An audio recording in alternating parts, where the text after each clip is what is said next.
I mean, if we ask who, because we think, well, he must be a human being, we must be able to define him somehow by comparing him to human beings. And that's, of course, what we can't do. And that's why it's better to ask, what is Saint Germain?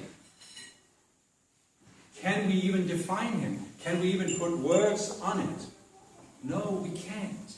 But we can experience him as a living presence.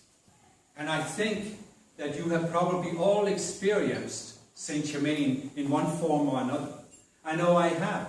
I know that when I first heard about the teachings of the Ascended Masters, the two masters I responded to the strongest was Mother Mary and Saint Germain. For a very long time, I couldn't relate to Jesus as an Ascended Master because I still had that image of the Christian church that they had put upon Jesus for so long that I knew in my heart this wasn't right, this wasn't who Jesus is. But I didn't know what else he was. I hadn't experienced it because I couldn't get beyond the image. I still had that consciousness that Charity was talking about. I felt that it was wrong what the Christians have done, and they somehow needed to be made responsible for it, and somebody down below needed to feel bad about it. And so because of that, I couldn't see Jesus for who he was. I was still seeing that image. I knew the image was wrong, but I could not see Jesus in any other way than through the image. But Saint Germain, I didn't have a preconceived image. There was nothing there. So when I first heard about him and saw the picture, I could relate to him more openly. I was open with Jesus. I mean with Saint Germain. I was open with Mother Mary, but not with Jesus. And so this I think is so important for us to grasp this, that it's like the masters are always there. We think they are way up there, but they're right here. They're just in another dimension, in a higher vibration. But as they were saying in the dictations, we can actually see them. We just can't see them if we are imposing a mental image on them, or if we are expecting to see them through the physical senses. This is not how we see them, how we experience them. And I have studied perception a little bit. And you know that right now, your eyes are taking in so many visual impressions that your conscious mind cannot deal with them. And that means that all of the light rays that are coming into your eyes, that's not what you're seeing. You're actually not seeing the light that is being reflected back from all of the things in this room. You're not seeing that. The light rays go into your eyes, and your eyes can process them. But then there is some wiring in here that connects to the visual cortex of the brain. And what you are seeing is an image displayed in your brain. You're not seeing what's out here. You're seeing something that's in here. But there's a filter imposed by your brain. It's not necessarily an evil filter.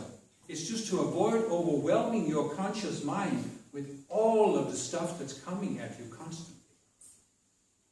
And it's the same thing. You are seeing Saint Germain's presence and Saint Germain's light in this room. Your physical eyes are taking in that light, but your brain is filtering it out because he's so far beyond your normal conception of reality. There's an old story, which I don't think is true, but it doesn't matter. You don't have to take it literally. The story is that when Columbus, who was Saint Germain, an embodiment, came to the New World and met the inhabitants there, they had never seen any vessel on the sea bigger than a canoe. And it is said that they couldn't see the ships because the ships were so far beyond what they were able to imagine that their brains couldn't accept what their eyes were seeing. And it's said that there was one who was the chief of a tribe, and he was the first one who was able to switch and see it.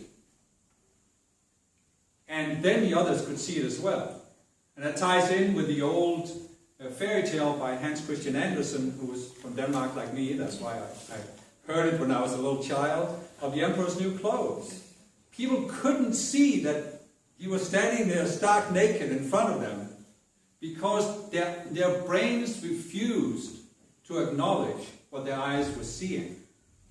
And so, this is what we have to do here. This is our challenge in the physical octave, not to allow these mental images that have been created both by the fallen beings and by people collectively and by ourselves to block our experience of the reality that's beyond this world, and especially the Ascended Masters. When I first heard about Saint Germain, I connected with him. And there was a picture that I really liked of him. You've probably all seen it. And it's a beautiful picture. There's nothing wrong with it. But there also came a point where I realized I had to stop using that image because it was limiting my vision of Saint Germain. And it was like I wanted him to conform to this. And then there was all these stories related to who Saint Germain was in past embodiments, and how he was the wonder man of Europe, and how he could walk through solid walls and appear out of nowhere and remove flaws from diamonds and turn lead into gold. And he was like this magician, And I also came to a point where I realized that this has its place, that there's a certain point in the path where this has its place. Because it helps people at a certain level to connect to something that is the presence of Saint Germain, but it's not the fullness of Saint Germain. And so we have to come to that point where we ask ourselves, what do I want? Do I want this outer image of Saint Germain that has some connection to reality? Or do I want more? Do I want something higher? And what is Saint Germain? He's the presence of freedom. And what's freedom? It can't be trapped anywhere. There's no image you can impose and say, this, now we have defined Saint Germain. We may create this wonderful image, statue, beautiful statue, wonderful eyes. The eyes are like amethysts, and there's light radiating out. And it's just a beautiful, most beautiful image. Gold all over, jewels and everything. But if we say, Saint Germain, get in there and stay there, he's going to say, sorry, I'm going to have to refuse. Because it wouldn't help us grow. It would just limit us by conforming to our images. And this is the danger that I have seen, both in myself, and I've seen it in many, many Ascended Master students. They have the best of intentions. The best of intentions. But there comes a point where they have become so comfortable with an image of the Ascended Masters that it is now stopping their growth instead of enhancing it. And that, of course, is the last thing that Saint Germain wants, is that we create an image of him that limits our freedom. Why would he want that? He doesn't want that. It's the last thing he would want.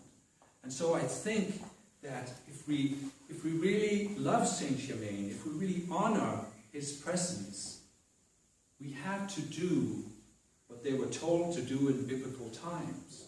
We have to take all our idols and destroy them. Throw them into the spiritual fire. And Saint Germain is the fire of freedom. So we can take all our images of him and throw them into the fire. And then I think we can experience his presence in a new way and experience this coming dictation in a new way that we may never have experienced it before. It is all a matter of how open we are willing to be to this presence that cannot be defined.